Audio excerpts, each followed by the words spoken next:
Hello guys, back here with another video, and today we're looking into another part of powerlifting history, this time from 2000 to 2008. So I capped off last time's video saying this is the era where bigger really became better, and that was shown by none other than some of the greats like Gary Frank, who raised the world record total from the 11:15 all the way up and past 11:80s. Just absolutely boomed that world record up. He was the man from like 2000 to 2005.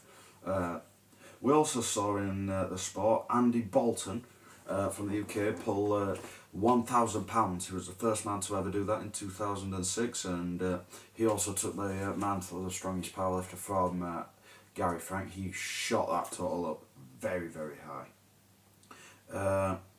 But if we can talk about equipped deadlifts, we've got to talk about raw deadlifts. Konstantin Konstantinov, I butchered that name, I'm sorry.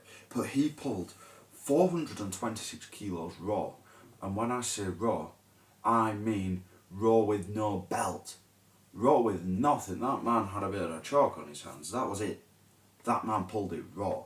I don't think anyone has ever pulled that much weight completely raw. Correct me if I'm wrong. Yuri Belkin might have, but he pulls sumo, so we'll say conventional, then we know we're safe. As well as big deadlifts, big totals. We saw big bench presses by Scott Mendelsohn pressing over 1,000 pounds. We saw Donnie Thompson squatting 573 kilos. That number is ridiculous. That number is over 1,200 pounds, significantly over. That's just a ridiculous number. As we know, Donnie, one of the greatest powerlifters of all time, the second biggest total ever. That was achieved later on, so we'll not dive too much into that.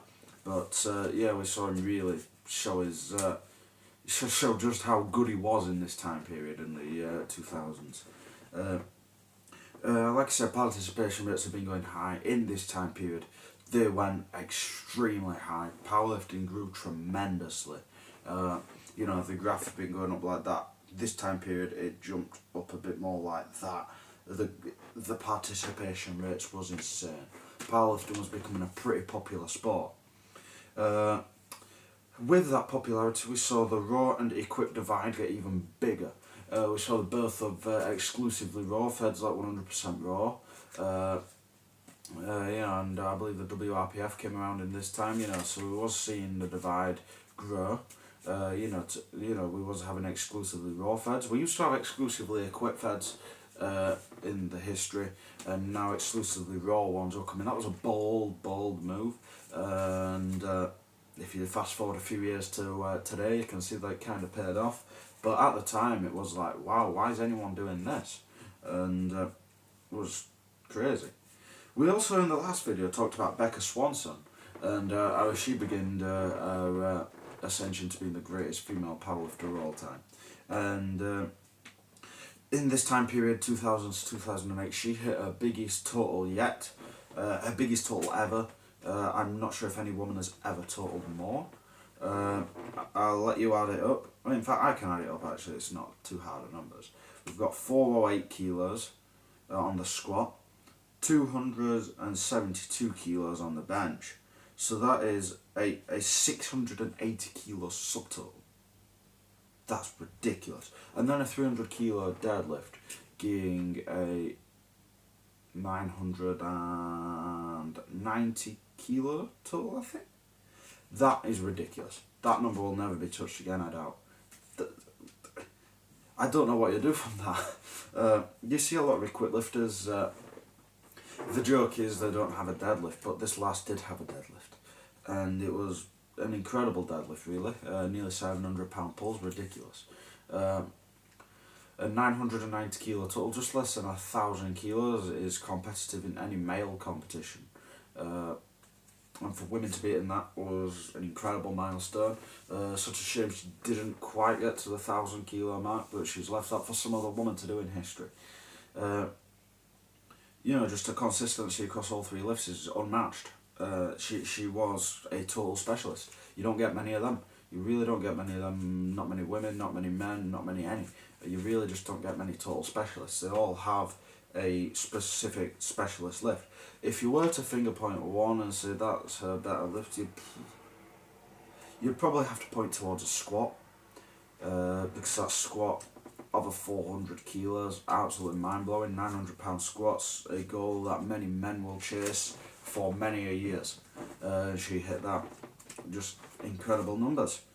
So we saw multiply really come into its own. We saw before the experimentation period with multiply. This time period, multiply was nailed down. You know, we had Inza was sort of like the man. You know, with the Leviathans. You know, Inza ruled the world, and Titan obviously ruled the single ply world. Raw SBD hadn't been invented yet, so people tend to just dabble with kit. You know, people Raw included wraps more than just knee sleeves like it does nowadays. But just to see the crazy number jumps. Now, we saw big jumps in numbers to this decade. The jumps tended to tail off a little bit now.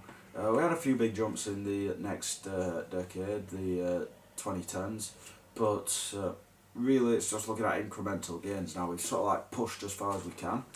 But, you know, we've seen it in history before. When it started, we pushed like the raw total up, and then it was like, oh, we're a bit stuck. We found a really good total. Then we pushed the single ply total, and it was like, oh, we're stuck a little bit, you know, it's not shooting up. And we're like, oh, we pushed the multiply total. We're still pushing the multiply total a little bit, don't get me wrong, but we are near the edge of what we can do. But that about wraps it up for this week. We've got 2 more videos left in this series after this. We've got 2009 to 2017 coming up next. And we still do see some monumental lifts in powerlifting history coming up. So make sure you tune in next week. But until next week, keep lifting that big weight.